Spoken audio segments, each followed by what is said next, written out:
está pedindo para as pessoas ficarem mais 30 dias dentro de casa. Os boys lá do Donald Trump estão pedindo a mesma coisa. Todos os países estão pedindo a mesma coisa. Nós aqui ainda temos chanceler, presidente da República, ministros, simplesmente dizendo que não. Então, o que é isso que nós estamos vivendo? Daí, o que me parece, né, que a gente precisa? Além de ter a paciência, que é uma arte, não existe dúvida, né? Paciência não quer dizer que tu vai chegar, sabe? É como correr. Paciência é como correr. Tu vai correr e não quer dizer que tu vai chegar antes.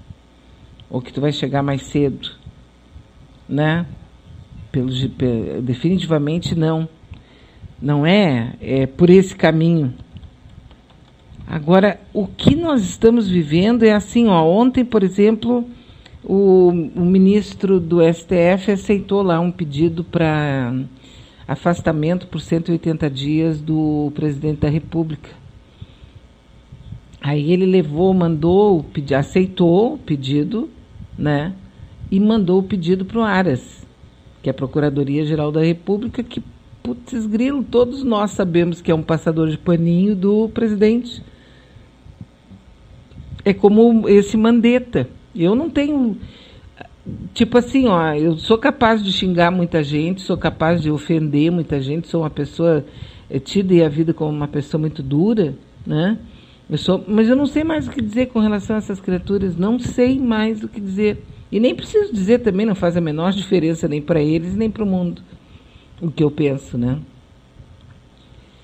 Mas o que assusta não é o Bolsonaro, eu insisto nisso, eu acho que o Bolsonaro nem tinha que ter entrado, nem tinha que ter sido candidato, mas já que ele foi eleito e já que ele assumiu o cargo, o que assusta não é o Bolsonaro, mas sim os generais que estão do lado dele, a força toda jurídica que está do lado dele, o silêncio, a omissão, um pacto meio mal feito, mal havido, e tipo assim, todo mundo está vendo, mas ninguém tem ele por escrito.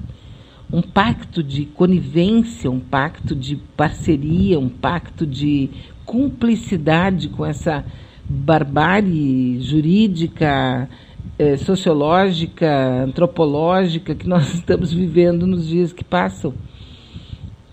Mas o que nós temos em comum, o que nos une, gregos e troianos, hoje, nesse momento, é o medo que essa pandemia do coronavírus causa, que continua matando 800, 900 pessoas por dia. Ontem foi a vez da Espanha, morreram 800 e poucas pessoas, não sei quantas outras, talvez 700, 800 pessoas morreram na Itália. E isso é real, isso não é, quer dizer que a gente tem que se basear em fatos, quer dizer então que, enfim, sabe, que bom se a gente pudesse juntar todos eles num saco e jogar no meio do mar. Só que não dá, né? E para nós, então, resta, além de nós nos mantermos unidos de alguma forma, e hoje, com certeza absoluta, é pela rede social, né? Ou pelas redes sociais, que é só por aqui que nós estamos nos comunicando com as pessoas, mas com certeza também é tendo a chance de conversar, ou de ver, ou de ouvir, pelo menos, né? Com certeza ouvir, nesse caso aqui, esse biólogo Átila Yamarino, que é doutor em microbiologia pela USP, com pós-doutorado em Yale. Ele entende como poucos de doenças como o coronavírus e não tem dúvida em afirmar, se não forem tomadas as devidas providências, o mundo vai enfrentar um cenário de apocalipse. Fundador da maior rede de blogs de ciência do país, o Science Blogs Brasil, Yamarino alerta que o Brasil precisa parar e só devem ser mantidas as atividades essenciais. E aí nós temos aqui e vamos reproduzir agora, para quem não ouviu, o Roda Viva, onde a Vera Magalhães então faz, né, a entrevista junto com outros convidados do Átila Yamarino. Vamos ouvi-los. Olá, boa noite. Sejam muito bem-vindos ao Roda Viva. Estamos ao vivo para o Brasil e o exterior pela TV Cultura e emissoras afiliadas e conectados no UOL, YouTube, Facebook e Twitter. Se existe algum motivo positivo em uma epidemia como essa que assola o mundo todo, sacode a política e a economia e parece longe do fim, é ter renovado a confiança das pessoas na ciência como um caminho para superar crise. O nosso entrevistado desta noite já era um divulgador científico respeitado, antes de os epidemiologistas virarem celebridades na TV e nas redes sociais. Mas em menos de um mês, viu o espalhamento do seu alcance, para usar o termo que ele usa para se referir à epidemia que estuda, aumentar. Seu canal no YouTube ganhou 615 mil novos inscritos só em março. No Twitter, foram 256 mil novos seguidores e 350 mil no Instagram. O sucesso se deve à forma didática com que ele explica temas complexos da ciência, mas também ao fato de que foi um dos primeiros a fazerem um alerta considerado alarmista por muitos, o de que a pandemia do novo coronavírus poderia levar a mais de 1 milhão de mortes no Brasil, caso medidas imediatas e drásticas não fossem adotadas. Para esclarecer em que momento da crise nós estamos e para onde podemos ir, a depender das nossas escolhas, está no centro do Roda Viva o biólogo Átila Yamarino. Doutor em microbiologia pela Universidade de São Paulo, com pós-doutorado na USP e também na Universidade de Yale, nos Estados Unidos, ele desenvolveu inúmeros estudos sobre vírus, como o ebola, zika e coronavírus. Seu trabalho se concentra, entre outros pontos, na disseminação desses organismos e como eles evoluem, colocando em risco amplas camadas da população. Empenhado em divulgar o conhecimento científico para um grande número de pessoas, ele criou um canal no YouTube, o Nerdologia, onde explica de forma bastante didática como as doenças se espalham e alerta para o perigo de não se levar a sério as descobertas da ciência. Para entrevistar Átila Yamarino, nós convidamos Mariana Varela, editora-chefe do portal Drauzio Varela; Ayrton Escobar, repórter do Jornal da USP; Fabiana Cambricoli, repórter do jornal O Estado de São Paulo e mestre em saúde pública pela USP; Marcelo Soares, jornalista e diretor da plataforma Lagon Data; e Nilce Moreto, jornalista e criadora dos canais Coisa de Nerd e Cadê a Chave, diretamente do Canadá. Contamos ainda com os desenhos em tempo real do nosso confinado, mas sempre presente, Paulo Caruso. Boa noite, Átila. Boa noite. Muito obrigada por estar aqui conosco essa noite. Prazer. Eu vou te fazer uma pergunta e queria que você também explicasse por que preferiu estar no estúdio em vez de fazer essa entrevista remotamente. Obrigado. A pergunta, Átila, é o seguinte: um dos seus vídeos que mais viralizaram no seu canal do YouTube é esse em que você prevê que a gente podia ter mais de 1 milhão de mortos se não tomasse providências urgentes e deixasse funcionando mais do que o essencial para o país não parar. Eu queria que você dissesse em que modelo está baseada essa tua previsão, que também acabou sendo confirmada e até superada pelo estudo do Imperial College de Londres da semana passada, e se você acha que depois disso a gente tomou providências que nos tiram dessa zona quase apocalíptica que você previu. Perfeito. Bom, eu estou aqui, acho que fazem 12 anos que eu não venho para cá. Da última vez que eu vim foi no surto de 2009, de H1N1. Só que eu estava na bancada como blogueiro cobrindo isso. De lá para cá, junto com o pessoal do Jovem Nerd, eu participei do Nerdologia, participo dele ainda, faço meu canal. Eu não pesquisei coronavírus, infelizmente. O laboratório próximo trabalhou com ele, eu já trabalhei com vários outros. Mas, primeiro, né, por que eu estou aqui? Eu estou aqui porque a outra opção seria levar uma série de pessoas para casa.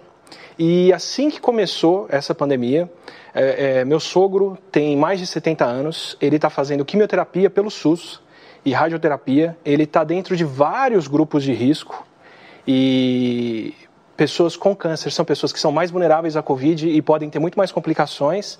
Então a alternativa aqui seria levar uma série de pessoas para casa e expor mais ele a isso. Eu sei que eu sou jovem, que eu posso contrair a Covid aos 35 e ter menos complicações, eu tenho menos chances de ter as complicações sérias, mas qualquer um contaminado pode levar o vírus para o meu sogro, que é do grupo de risco, para os meus pais, que são do grupo de risco, e eu não queria colocar ninguém em risco. Então a gente teve que tirar meu sogro e minha sogra de casa, colocar na casa da cunhada, e eu vou ter que ficar em quarentena em casa agora por uns bons dias depois dessa, para não deixar a vida de ninguém em risco. Obrigada por isso, e aí eu queria que você dissesse como que a gente está. Exato, sobre o estudo.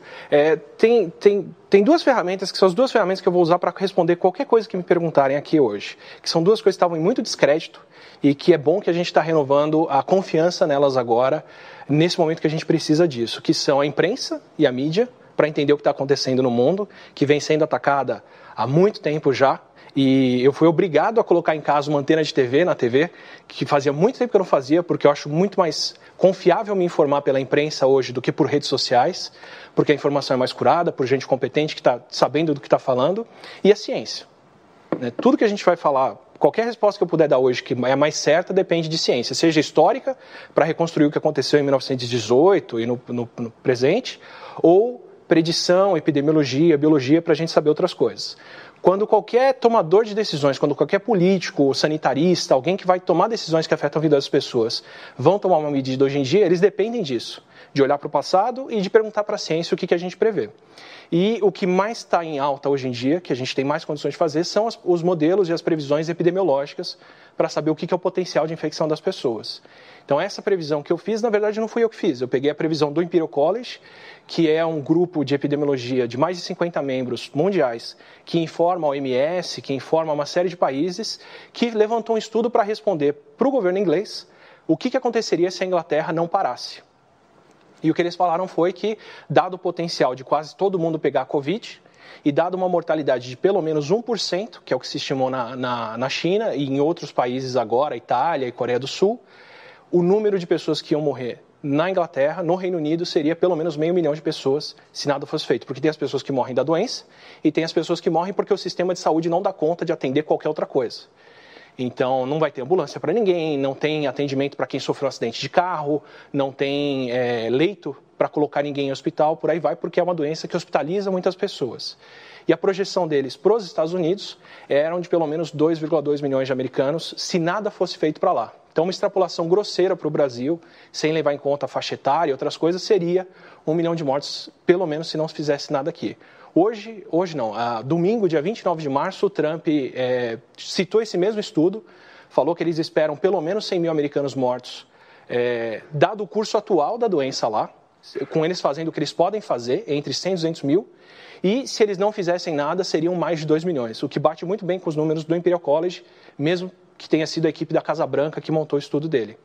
Foi o número que eu citei, foi o número que me assustou, e o que mais me assustou não é esse número, na verdade, porque eu acredito que todos os países estão fazendo alguma coisa. Então é difícil da gente caminhar para esse cenário, mas é porque o intervalo de tempo em que isso acontece é muito curto. Então, tem erros de casa decimal, pode ser que seja 1,2, 1,5, 1,15, qualquer coisa assim, mas em ordem de grandeza é disso que a gente trabalha, é nisso que a gente trabalha. E o tempo para isso acontecer é daqui para agosto, no máximo. Então, assim, mais do que o teto, que pode ser um desastre, e a gente pode empilhar desastres para estimar, o intervalo que a gente tem para agir é muito curto.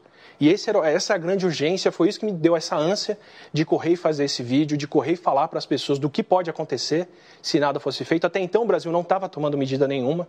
Felizmente, em questão de dias, a maioria dos estados, agora todos já pararam, entraram em quarentena, reduziram a circulação das pessoas, mas porque o intervalo de ação era esse mesmo. E, assim, 1 ou 2 semanas mais para frente, representa lá depois algumas dezenas ou centenas de milhares de pessoas que não precisavam ser perdidas por causa disso. Tá certo. Fazendo a roda girar, Fabiana, por favor. Boa noite, Átila. Boa noite. A China decretou o lockdown em Wuhan, né, que foi o epicentro da crise, no dia 23 de janeiro, quando eles tinham menos de 1.000 casos confirmados da doença. E lá o fechamento foi bem rígido, né?